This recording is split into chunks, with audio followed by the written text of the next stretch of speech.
इस कार्यक्रम के प्रसारण पुण्यार्जक हैं श्री राजेंद्र प्रसाद जैन, श्रीमती ममता जैन, श्री प्रशांत जैन, श्रीमती दिव्या जैन, पारस जैन, श्री भरत जैन, श्रीमती सौम्या जैन एवं समस्त परिवार मुंबई। विरूपाशुतीर्था सरस्वती रत्नोदुरितम् अज्ञानतिमिरान्धानां ज्ञानाञ्जनशलाकया चक्षुरुन्मीलितं येन तस्मै श्रीगुरुवे नमः।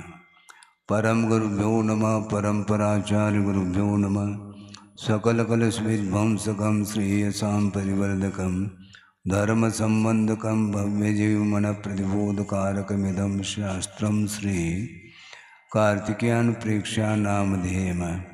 अस्य मूल ग्रंथकर्तार श्री सर्वज्ञदेवाः तदुत्तर ग्रंथकर्तार श्री गणधरदेवाः प्रतिगणधरदेवाः तेषां वचोनुसारमासाद्य श्रीमद् आचार्य प्रवर श्री कार्तिकेय देवैर्विरचितं मंगलम भगवान वीरो मंगलम गौतमो गुणे मंगलम कुंदकुंदाद्यो जैन धर्मोस्तु मंगलम सर्वमंगलमांगल्यम सर्वकल्याणकारकं प्रधानं सर्वधर्माणां जैनं जयतुशासनं कोटिशतं द्वादशैव कोटो लक्षाणि शेतेस्त्रिदिकानि चैव पञ्चाशदष्टौ च सहस्रसङ्ख्यमेतत्श्रुतं पञ्चपदं नमामि।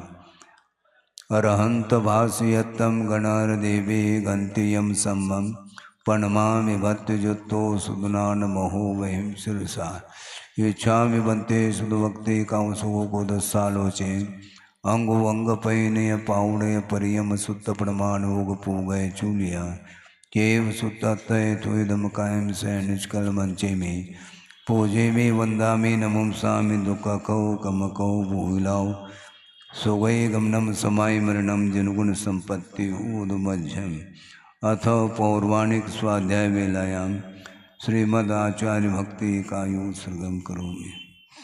श्रुत जलधिपारगेभ्य स्वपरमत विभावना पटुमतिभ्य सुचरित तपोनिधिभ्यो नमो गुरुभ्यो गुणगुरुभ्य। छत्तीस गुण समग्रे पंचमी आचार्य कर्ण सुंदर्षे शिष्यानुग्रह कुशले धम्मायिरे सदा वंदे गुरुवत् संजबेनय तरंत संसार सायरम घोरम छिन्नन्ति अट्टकं मम जन्मन मरणं न पावन्ति ये नित्यं व्रतमन्त्रहोमनिरता ध्यानाग्निहोत्राकुला षट्कर्मा विरता तपोधनदना साधुक्रिया साधवा शीलप्रावरणा गुणप्रहरणा चन्द्रार्कतेजोदिकाः मोक्षद्वारकपाटपाटनवटाः प्रीणन्तु मां साधवा गुरुव पान्तुनो नित्यं ज्ञानदर्शननायकाः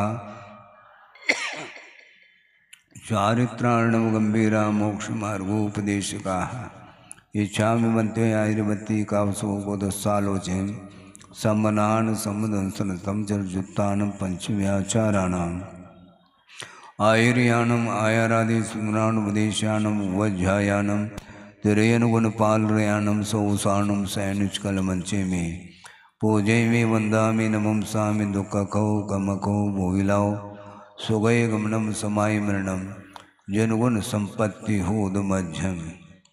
तिहुवनतिलयं देवं वंदिता तिहुवनिंद परिपूज्यम ओचम अनुपेहावो भवीय जनानंद जननी वो। संसार और मोक्ष इन दोनों के लिए भिन्न भिन्न कारण हुआ करते हैं। संसार का निर्माण जो होता है वह आर्ध ध्यान और रौद्र ध्यान के द्वारा होता है। मिट्टी जाती है तो अपने आप ही सारा विषय क्लियर होता चला जाता है, क्योंकि कारण के बिना कोई भी कार्य देखने में नहीं आता है। कारणाभावो कार्याभाव, कारण का अभाव हो गया तो कार्य का भी अभाव होगा। बिजली चली गई तो साउंड भी गया। कारण का अभाव तो कार्य का अभाव। ऐसे ही तो लगाया जाता है। उदाहरण दो महाराज, उदाहरण यहीं पर तो है उदाहरण, और कौन सा उदाहरण है? बिजली चली गई तो माइक बंद हो गया। ये बंद क्यों हुआ? उसके कारण हुआ। वो कारण का अभाव होते यहाँ का भी अभाव, कार्य का अभाव हुआ। उसी प्रकार आर्ध्यान रौद्र ध्यान यदि समाप्त हो गए तो दो ही तो ध्यान बचेंगे जिसके द्वारा मुक्ति मिलेगी। आर्ध्यान रौद्र ध्यान का अभाव होने मात्र से मुक्ति नहीं, धर्म ध्यान करना पड़ेगा। हाँ, ऐसा थोड़ी कि आर्ध्यान रौद्र ध्यान हो गया तो हो गया, लेकिन धर्म ध्यान कम से कम अंतर्मूर्त बना रहे, उसकी रक्षा करो भावलिंग की। है बात वही आ गई ना, भावों की रक्षा। भाव क्योंकि दुर्लभ है, ऐसा कहा विरलो अज्जदि पुण्यम, पुण्य का अर्जन विरल जीव ही करता है। जो सम्यक दृष्टि होता है और व्रतों से संयुक्त होता है, केवल व्रतों से संयुक्त नहीं, सम्यक दृष्टि होना चाहिए।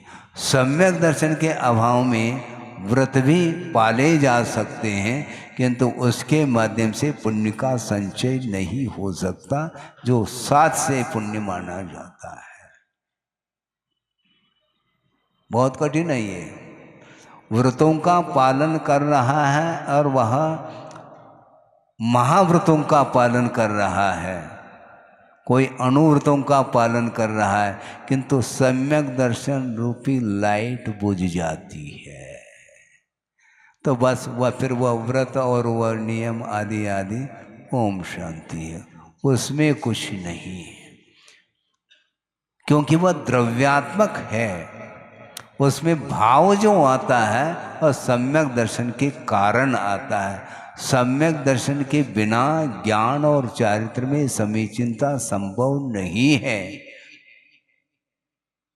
सम्यक दर्शन के माध्यम से ही ज्ञान और चारित्र जो है समीचीन माने जाते हैं, और सम्यक दर्शन रूपी भाव गया फिर वो बस क्या है उसमें। एक बहुत अच्छा उदाहरण, ये गैस बत्ती होती, गैस बोलते हैं, अब बहुत कम उपयोग में आने लगे क्योंकि बिजली आ गई।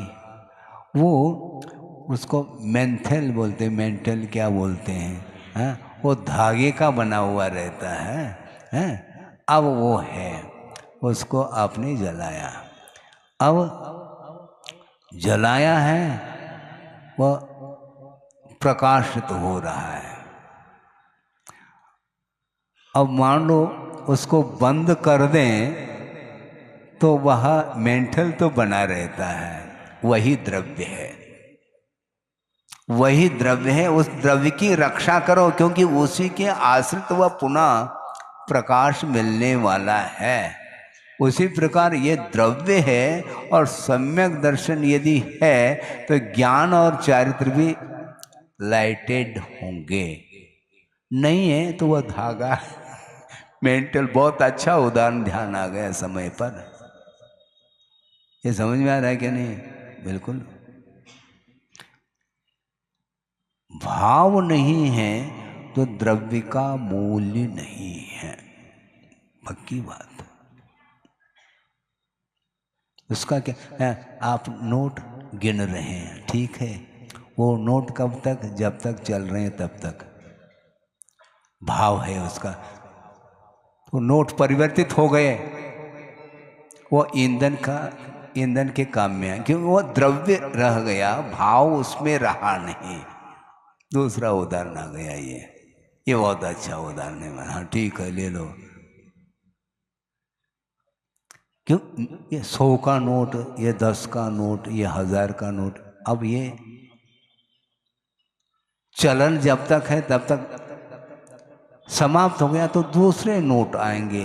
वो कचड़ा है, वो कागज है, वो ओनली, क्योंकि वह द्रव्य है, भाव रहा नहीं, यानी उसका मूल्य, उसकी वैल्यू समाप्त हो गई। इसको बोलते हैं द्रव्य और भाव। उसी प्रकार ये अनुव्रत कोई पालन कर रहा है, कोई महाव्रतों का पालन कर रहा है, किंतु यदि उसमें सम्यक दर्शन है तो वह भावलिंग बना रहेगा, और सम्यक दर्शन के अभाव में वह फ्यूज हो गया, खत्म।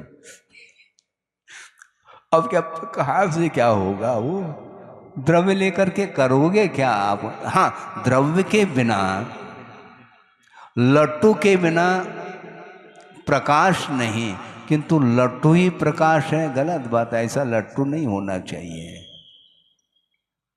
बल्ब बोलते हैं आप, लट्टू, उसको आपने लगाया, उसके बिना प्रकाश नहीं, लेकिन लगा दिया, स्विच ऑन नहीं किया। ये स्विच के ऑन करने का वह भाव आ गया उसमें। बाकी लाइट गोल, तो लट्टू तो सुरक्षित है, वह बल्ब फूटा नहीं, वो ये ध्यान रखो, बहुत सुरक्षित है, किंतु भाव चला गया, करंट समाप्त। तो सम्यक दर्शन रूपी करंट जब तक वह प्रवाहित रहेगा उस बल्ब में, द्रव्यलिंग में, तब तक वह प्रकाश मिलेगा, उसके माध्यम से संवर और निर्जरा होगी। नहीं है तो आप कितने भी कोशिश करो, एक मनुष्य की आयु पूर्व कोटि की है। आपको सुन करके विस्मय हो सकता है, ये आगम धौला आदि ग्रंथ में ये उल्लेख मिलता है, एक जीव की उम्र पूर्व कोटि की है, और उसने 8 साल अंतर्मुख के उपरांत निर्ग्रंथ लिंग को धारण कर लिया, जनलिंग को, और भावलिंग बन गया, उसका सम्यक दर्शन है तो भावलिंग हो गया, और अंतर्मूर्त रहा और सम्यक दर्शन समाप्त हो गया। वो 8 साल अंतर्मूर्त कम पूरे पूर्व कोटि तक द्रव्य लिंगी बना रहा, क्योंकि फ्यूज सम्यक दर्शन गोल हो गया। अब उसका क्या मूल है? और उतने दीर्घ काल तक जिनलिंग लेकर के बैठा है, इसके बाद में एक भी प्रकृति का संवर नहीं कर सकता, ये सिद्धांत है क्या नहीं? बिल्कुल ठीक है। इसको बोलते हैं भावलिंग कितना महत्वपूर्ण है। द्रव्यलिंग के बिना भावलिंग नहीं आ सकता, बिना बल्ब के करंट का प्रवाह कहाँ जा पाएगा, हमें बताओ। इसलिए बल्ब की आवश्यकता है, किंतु खाली बल्ब है, करंट बिजली नहीं है, तो फिर क्या करोगे? उसी प्रकार सम्यक दर्शन रूपी बिजली यदि नहीं है तो अनुव्रतों का पालन करो चाहे महाव्रतों का पालन करो, गुणस्थान बनेगा नहीं, और गुणस्थान का नाम ही भावलिंग कहा है। इससे और कौन सी सरल भाषा में हम व्याख्यान करें? आगम के अनुरूप है, और उपयुक्त उदाहरण भी बैठ रहा है, दृष्टांत, इसके माध्यम से आप समझने का हमें प्रयास करना है, क्योंकि हालांकि निर्ग्रंथ लिंग को धारण करना भी दुर्लभ है। क्यों? क्योंकि मनुष्य गति में ही संभव है, देव गति में वैकृत शरीर है, और अकाल में मरण भी नहीं होना है, और सागरोपम आयु तक उसका जीवन चलेगा। इसके बाद भी द्रव्य लिंग नहीं, सम्यक दर्शन तो है, लेकिन आधार भी तो चाहिए ना। द्रव्य लिंग नहीं वहां पर, यानी अनुव्रतों का, महाव्रतों का जो पालन करने के लिए जो आधार चाहिए, वह मनुष्य का शरीर ही संभव है, उसके बिना नहीं। तो इसलिए वहाँ पर बिजली तो है, आधार नहीं, बल्ब नहीं। और यहाँ पर मान लो बल्ब भी मिल गया और सम्यक दर्शन यदि छूट गया तो बस फिर अंधेरा। पूर्व कोटि तक वह अनुव्रतों का अथवा महाव्रतों का पालन करता हुआ चला जा रहा है, यहाँ तक कि आगम के अनुरूप ही वह चर्या का पालन कर रहा है, इसके बाद भी सम्यक दर्शन का अभाव होने के कारण उसको मुक्ति नहीं मिलेगी, अथवा एक भी कर्म का संवर और एक भी कर्म की निर्जरा नहीं कर सकता। इसलिए सबसे महत्वपूर्ण यदि कोई वस्तु है तो सम्यक दर्शन है। उसके बाद फिर बल्ब की व्यवस्था भी आवश्यक है। केवल सम्यक दर्शन से हो जाएगा नहीं होगा, आधार चाहिए। अब रे सम्यक दृष्टि है, अपने योगी कर्मों का संवर और निर्जरा कर रहा है, और मोक्ष के लिए सम्यक दर्शन कारण है कि नहीं महाराज? हाँ है, परंपरा से, साक्षात नहीं। साक्षात यदि कोई कारण है तो संयम है, और वह संयम भी सम्यक दर्शन संपन्न है। सम्यक दर्शन से संपन्न जो संयम है वही मुक्ति के लिए कारण सिद्ध होता है। तो मैं ये कह रहा था, आर ध्यान रौद्र ध्यान ये संसार के लिए कारण है, धर्म ध्यान और शुक्ल ध्यान ये मुक्ति के लिए कारण है। इतना स्पष्ट व्याख्यान जब आगम में किया है तो, और धर्म ध्यान का स्वरूप भी बताया है, उसके भेद भी बताए हैं। हम कैसे करें महाराज धर्म ध्यान? आज्ञा विषय धर्म ध्यान पहला करो। कैसे करें? तर्क नहीं रखो, हैं? तर्क करेंगे तो सम्यक दर्शन प्राप्त नहीं कर पाएंगे, क्योंकि निशंक हो करके उसको स्वीकार किया जाता है। इसी का नाम निशंकित अंग है। सम्यक दर्शन है, हाँ ठीक है, और अंगों की क्या गत हो रही है? अंग है, अंग नहीं है तो अंगी भी नहीं, ध्यान, क्योंकि अंग को धारण करने वाला अंगी होता है। ये शरीर में 8 अंग है, एक एक अंग यदि पृथक कर लिया जाए तो शरीर क्या वस्तु, अंगी क्या वस्तु, हमें बताओ। अंग को धारण करने वाला अंगी। उसी प्रकार 8 अंग जिसके पास है वह सम्यक दृष्टि। एक एक अंग की खबर है कि कौन सा अंग बचा कौन सा गया, सम्यक दृष्टि है। हाँ हाँ बिल्कुल ठीक, अच्छा है, लेकिन वस्तुतः वह अंग पल रहे हैं क्या नहीं, इसका परीक्षण कौन करेगा? एक एक अंग के बारे में पढ़ो तो कम से कम।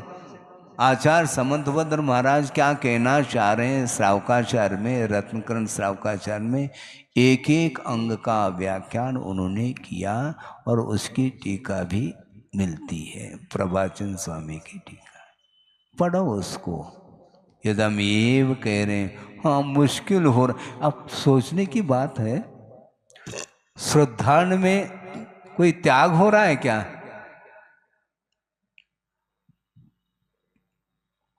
अविरति है वो। इसका अर्थ वहां न स्थूल रूप से 5 पापों का त्याग किया, न सूक्ष्म रूप से, वो अविरति है, किंतु श्रद्धान है उसके पास। उसने त्याग बिल्कुल नहीं किया, किंतु श्रद्धान बरकरार बनाए रखा है। आपको श्रद्धान करने में भी यदि पसीना आ रहा है तो चारित्र से आप कोसों धो रहे हैं, ध्यान रखो। श्रद्धान करने में आगे पीछे क्यों? जो कहा है उसको स्वीकार करो। कैसे करेंगे? न करो, क्योंकि आग्रह हमारा है नहीं, आग्रह बिल्कुल नहीं। स्वीकार करना है तो करो, नहीं करना है तो एज यू, खत्म। उसमें हमारा कोई हस्तक्षेप नहीं। आप करते हैं तो हस्ताक्षर कर रहे हैं, यानी समर्थन। आप यदि ग्रहण कर रहे हैं, स्वीकार कर रहे हैं, तो हम समर्थन कर रहे हैं। इसी को अनुमति बोलते हैं, अनुमोदन, अनुमोदना। हाँ, उसके बिना छठा भाग हमें मिलना ही नहीं। आप यदि व्रत लेते हैं तो हमें आमदनी है, क्यों? अनुमोदना। तो अनुमोदना में कुछ है ही नहीं, गलत बात है, ऐसा थोड़ी होता है। अनुमोदना का अर्थ समर्थन, और समर्थन का अर्थ जो धर्म का समर्थन कर रहा है उसके माध्यम से यदि मान लो पुण्य का संचय न हो तो किसके द्वारा होगा? हमें बता दो आप। अब तुम्हारा है थोड़ा थोड़ा, ऐसा ही होता है। वो बहुत बड़ा वह विषय है समर्थन, कि मैं इसका कैसा समर्थन करूं? अच्छा, आगम का करूं ना समर्थन? हैं? हम यहाँ तक कहना चाहते हैं मेरा समर्थन मत करो, मेरा तेरा हम छोड़ देंगे। आगम का करो, आगम का करो समर्थन। उसमें हम कैसे करें तो तुम जानो। इससे ज्यादा क्या कहा जा सकता है? नहीं कहा जा सकता है। इसलिए धर्म ध्यान करना चाहो तो श्रद्धान होना अनिवार्य है, ऐसा कहा। आर ध्यान के साथ श्रद्धान का अभाव होता है ऐसा नहीं कह रहा हूं, किंतु जिस समय आर ध्यान है उस समय धर्म ध्यान का अभाव है, ये कहा जा रहा है। दोनों पैरेलल नहीं चल सकते। आर ध्यान भी, रौद्र ध्यान भी, धर्म ध्यान भी और शुक्ल ध्यान भी संभव नहीं। एक कोई रहेगा, वन मैन शो। एक रहेगा दूसरा नहीं रह सकता। दिन रहेगा तो रात नहीं, रात रहेगी तो दिन नहीं। दोनों एक साथ कैसे बन सकते? नहीं बन सकते। उसी प्रकार आर ध्यान है, भले वह श्रवण भी क्यों ना हो, उस समय वह धर्म ध्यान नहीं कर सकता। एक साथ चलेंगे, संयम रह सकता, उसका भावलिंग भी रह सकता है, किंतु आर ध्यान के वक्त धर्म ध्यान संभव नहीं, ये कहा। नहीं तो एक साथ चारों मानना चाहो तो मान लो, ऐसा कहीं कहा है क्या? नहीं। प्रमथ संहिता नाम छठे गुणस्थान तक आर ध्यान की सीमा बताई है। और गुणस्थान छठा है क्या? नहीं। तो भावलिंग है क्या? नहीं है, बिल्कुल, तभी तो छठा गुणस्थान बनेगा। लेकिन उसमें मलिनता आ रही है, ये कहा जा रहा है। गुणस्थान का अभाव नहीं, शुभोपयोग का अभाव नहीं, किंतु धर्म ध्यान का अभाव हुआ है वहां पर आर ध्यान के काल में। इसलिए आर ध्यान रौद्र ध्यान से जो ऊपर उठता है तो निश्चित रूप से उसकी गति आगे होती चली। आर ध्यान रौद्र ध्यान पतन के लिए कारण है, ये कम से कम श्रद्धान का तो विषय बने। इसके ऊपर भी श्रद्धान करो, सम्यक दर्शन हो जाएगा। हाँ, यहां तक कहना चाहते हैं आपको, विकल्प हो सकता है, विस्मय हो सकता, होने दो एक क्षण के लिए। लेकिन आगम की बात कही जा रही है कि मिथ्यात्व के ऊपर श्रद्धान करने से भी सम्यक की उत्पत्ति। महाराज ये क्या हो गया है? आपको हो क्या गया है? उपवास तो 10 बजे से चालू होना है, अभी से क्या हो गया आपको? मैं सही कह रहा हूं, आगम से कह रहा हूं, क्योंकि मिथ्यात्व रूप जो परिणाम है वह भी अपने आप में एक तत्व है, और उसका सही सही श्रद्धान करना। मिथ्यात्व का जो स्वरूप है, जैसा स्वरूप है, उसके ऊपर उसी प्रकार श्रद्धान करने से ही सम्यक की उत्पत्ति होगी। क्योंकि आचार्यों ने लिखा है, यदि प्रत्यनीकानि भवंती भव पद्धति। सम्यक दर्शन, सम्यक ज्ञान, सम्यक चारित्र से जो प्रत्यनीक अर्थात विपरीत भाव है, जो मिथ्या दर्शन, मिथ्या ज्ञान, मिथ्या चारित्र, ये संसार के लिए कारण है। भव पद्धति ऐसा कहा, इसके ऊपर भी श्रद्धान करेंगे तो हमें सम्यक उत्पत्ति होगी। तत्व के ऊपर श्रद्धान करो, मोक्ष के ऊपर श्रद्धान करने से सम्यक उत्पत्ति हो, और संसार के ऊपर श्रद्धान करने से सम्यक की उत्पत्ति नहीं होगी। क्या होगी? क्योंकि संसार ही परिभ्रमण के लिए कारण है, संसार ही दुर्गति के लिए कारण है। आर ध्यान रौद्र ध्यान ही संसार के लिए कारण है, ऐसा श्रद्धान करना है। ने आर ध्यान के ऊपर श्रद्धान करो, रौद्र ध्यान के ऊपर श्रद्धान करो। उसका जो स्वरूप है, स्वरूप के ऊपर श्रद्धान किया जाता है, वही सम्यक ज्ञान माना जाता है। जहर के ऊपर भी श्रद्धान करना है, क्योंकि वह मृत्यु के लिए कारण है। पिया थोड़ी जा रहा है, लेकिन श्रद्धान तो करेंगे तभी तो उसको छोड़ पाएंगे हम। मिथ्यात के ऊपर श्रद्धान करोगे तभी तो मिथ्यात से ऊपर उठ पाओगे। इसलिए आर्ध्यान रौद्र ध्यान को गौण करके समाप्त करके सम्यक दर्शन के साथ व्रतों से जो युक्त होता है वह पुण्य का अर्जन करता। इस प्रकार के जीव विरल है। और साथ साथ ये भी कहा था उपशम भावे सहिदो, उपशम भाव से जो सहित होता है वही पुण्य का संचय करता है। उग्र प्रकृति वाला गर्म दल में चला जाएगा। वो गर्म दल ठीक नहीं, उग्रता ठीक नहीं, और उग्रता का नाम ही रौद्र ध्यान है।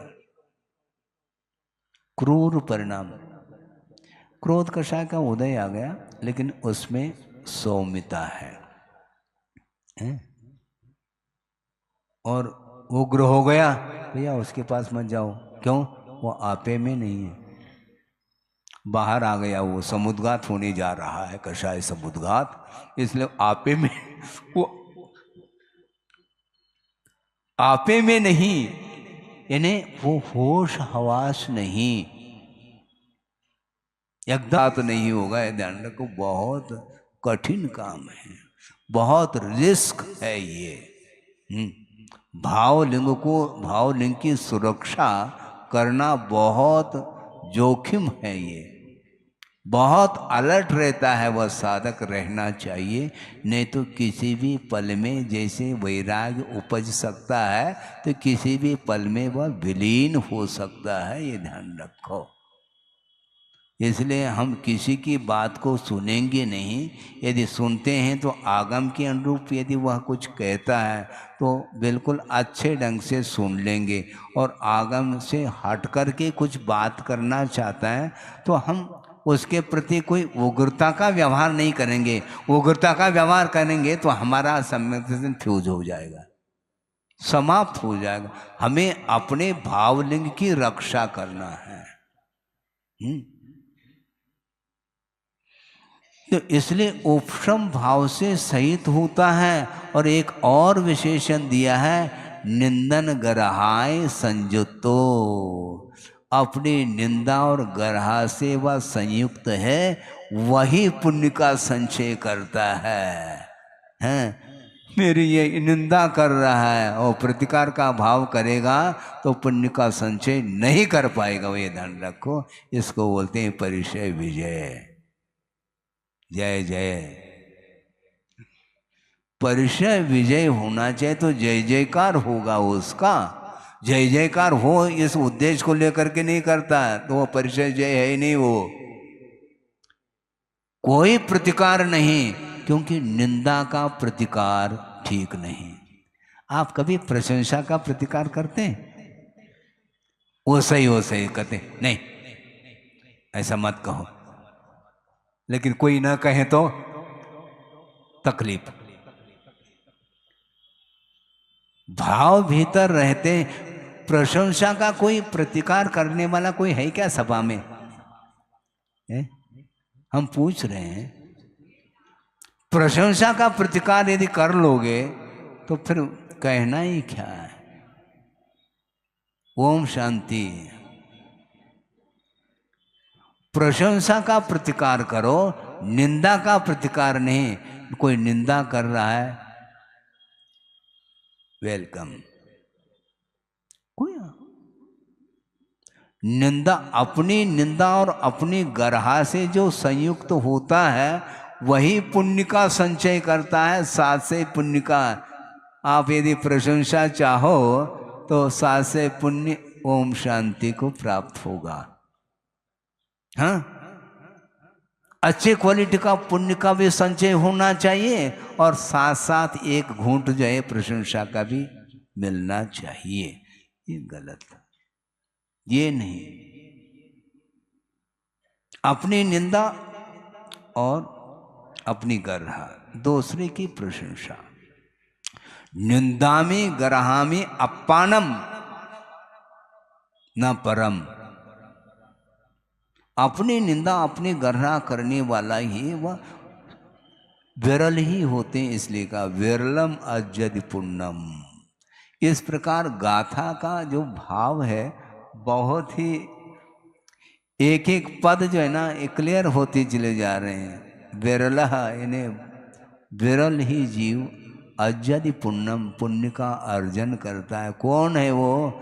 सम्यक दृष्टि है।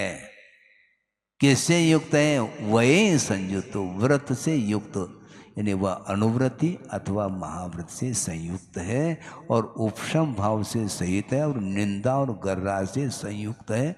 वही पुण्य का संचय कर सकता है, नहीं है तो वह भावलिंग समाप्त हो जाएगा, वह द्रव्य बचेगा। है? अब देखो आम है, ठीक है, ये प्रसंग उदाहरण दे रहा हूँ मैं। आम है, बिल्कुल पका हुआ आम है और उसको आपने चूस लिया पूरा का पूरा, बचा क्या? वह द्रव्य है, भाव चला गया। भाव ही सेवन करने में आता है, द्रव्य नहीं आता है। उसकी गुटली फेंक देंगे और उसके जो छिलका भी फेंक देंगे और छिलका जो ना पशु आदि उसको खा लेते हैं। आप क्या करते हैं? भाव भाव, रस रस, और वह नीरस है, यानी फेंकने योग्य है, उसमें रस नहीं है। रस किस में था? जिसमें था उसको चूस लिया, वही भावलिंग माना जाता है। और रस चूसने के बाद जो वह आम है वह द्रव्य है, उसमें कोई तथ्य नहीं है। हाँ, गजभुक्त कपित्तवत कहा आगमकारों ने। ये इसका अर्थ क्या है महाराज बता रहे हैं? गजभुक्त कपित्वत का अर्थ यह है हाथी होता है, गज अर्थात हाथी, और उसने जो केंत का फल है उसको निगल लिया है और उसके पेट में पहुंच गया। उसका सारा का सारा रस उसने चूस लिया, शोषित हो गया, फिर वह ज्यों का त्यों वह निष्कासित होता है, उसमें कोई तथ्य नहीं, साबुत है वो, किंतु रस है ही नहीं उसमें। उसी प्रकार भावलिंग समाप्त हुआ तो वह गजभुक्त कपित्तवत, यह द्रव्यलिंग के लिए उदाहरण दिया है। गुरुदेव ने एक बार कहा था, हमें याद है, समझा क्या? नहीं है क्या? और समझाने की आवश्यकता कुछ नहीं, इसमें समझ में आ रहा है। कह तो रहे ना, उसका सारा का सारा जो रस भाग था, सार सार ले लिया, असार को फटकार, तो असार बाहर आ गया। वो इसी को बोलते हैं द्रव्यलिंग। सम्यक दर्शन गया, वो कुछ खोखला है, वो उसमें कुछ नहीं बचा है। घड़ी के लिए बॉक्स दिया, घड़ी है ही नहीं, खाली बॉक्स, ओनली बॉक्स। इसमें घड़ी रखते थे, बस इतना बस स्मृति रह जाती है।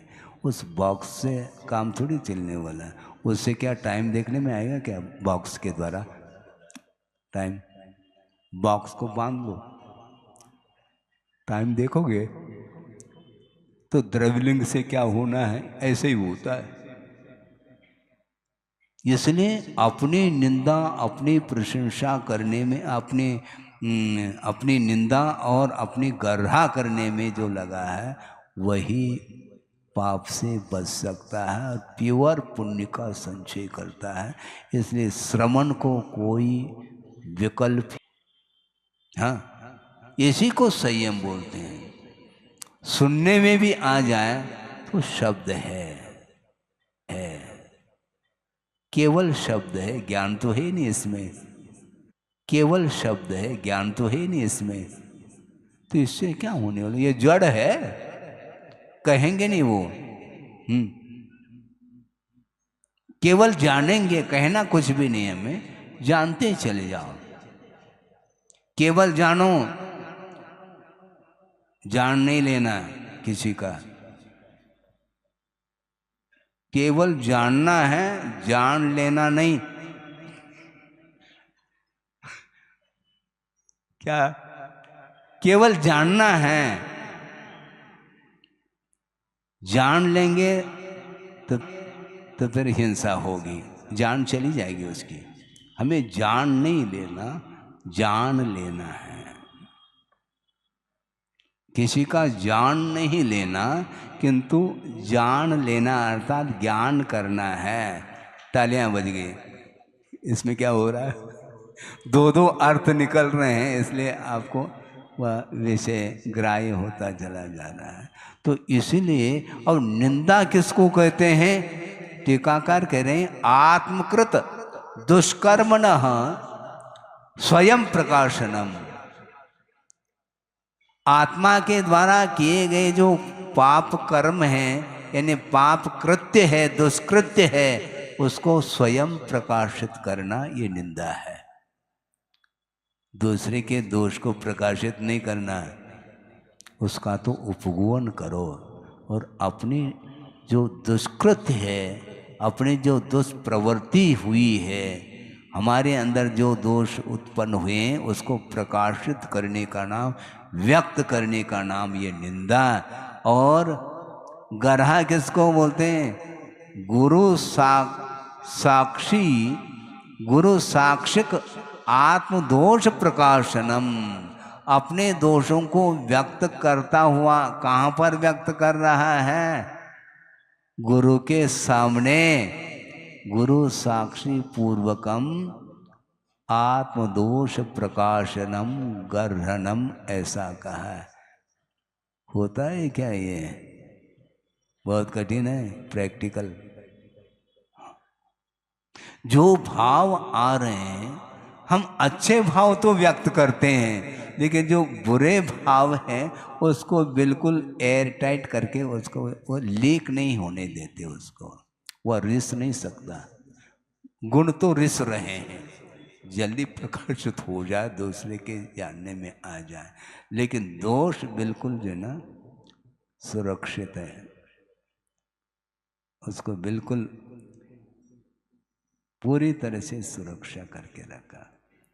कोई एक दोष भी प्रकट ना हो दूसरे के सामने, तो ऐसी स्थिति में वह अपनी गर्हा नहीं कर सकता। निंदा अपनी गर्हा करने वाला ही पुण्य का संचय। पुण्य चाहिए, हाँ हमारा पुण्य, इसका क्या पुण्य, इसका क्या फल, इस क्रिया का क्या फल? फल तो बाद में, पहला फूल तो आ जाए। अभी फूल दिखाई नहीं पड़ रहा, फल की बात कर रहा है तू। कितनी आकुलता है ये सब आकुलता है। अपेक्षा आकुलता के बिना नहीं।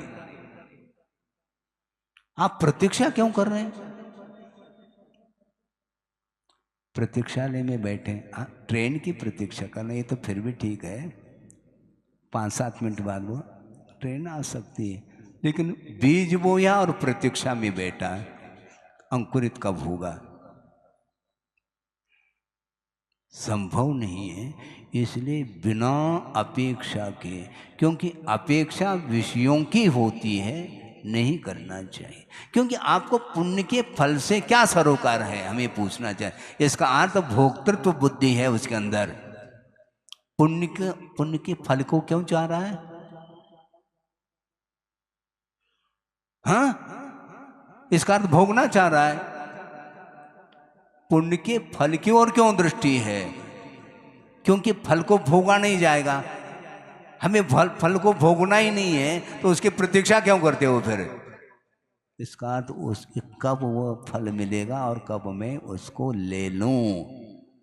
है कैसा लग रहा है महाराज? ये तो बहुत ही हो गया है, अति हो गई ऐसा लग रहा है। अति नहीं हुई, इति आप लोगों की तरफ से हो रही है, अति नहीं। ये बिल्कुल यथार्थ सत्य है कि वस्तुतः इच्छा किसी की नहीं होनी चाहिए। कारण सदृशम कार्यम कहा, क्या इच्छा सदृशम? इच्छा के अनुरूप कार्य होता है क्या कारण के अनुरूप? बोलो, कारण के अनुरूप है, फिर इच्छा क्यों बीच में ला रहे? आपका एम क्या है?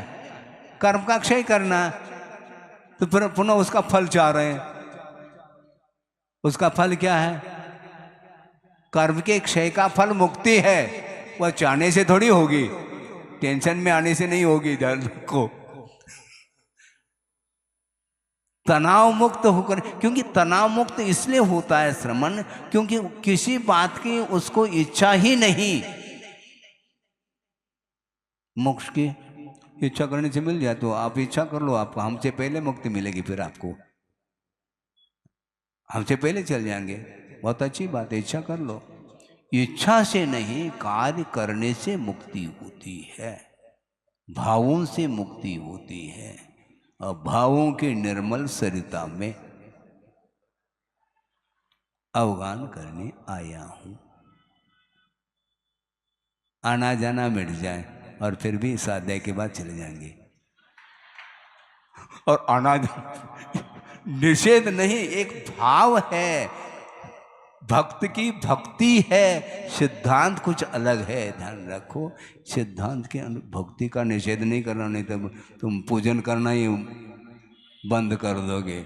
ऐसा नहीं, पूजन करो, उसके बाद भोजन करो, लेकिन वस्तुतः इसका फल मुझे ये मिले, ये मिले, ये भाव ठीक नहीं है।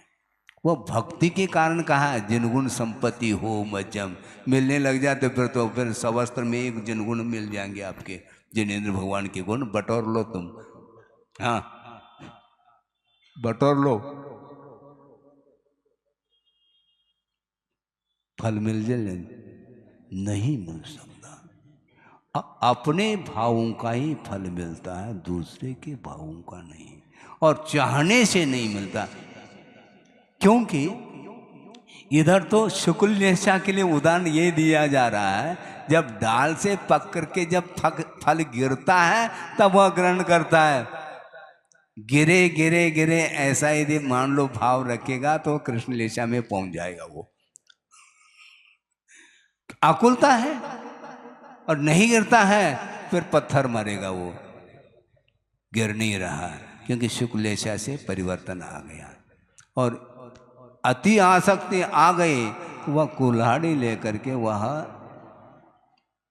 पूरे पेड़ को ही काटने के लिए खड़ा हो जाता है। इसको बोलते हैं फल की इच्छा। मुझे कोई फल की, क्योंकि श्रद्धान है, कारण यदि समीचीन है, वस्तुतः निश्चित रूप से, ये निश्चित नियामक रूप से वह मुक्ति मिलेगी। यही तो विश्वास है।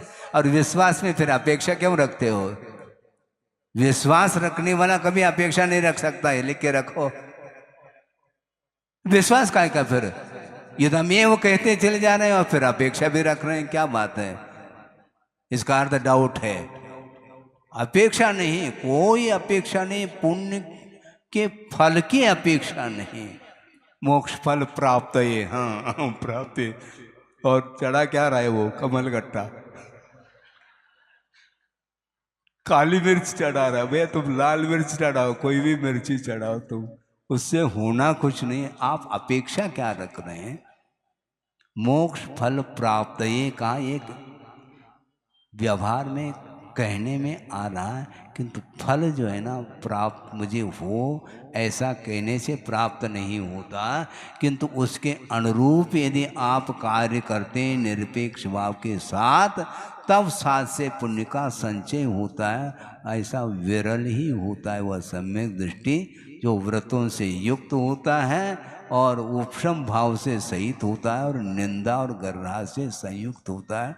वह प्योर पुण्य का संचय करता है और मन में ये भाव रखता है, इसका फल भी मुझे नहीं चखना है। फल को चखने की जिसकी वृत्ति है तो वह कभी भी संचय नहीं कर सकता, ये इसका आशय है।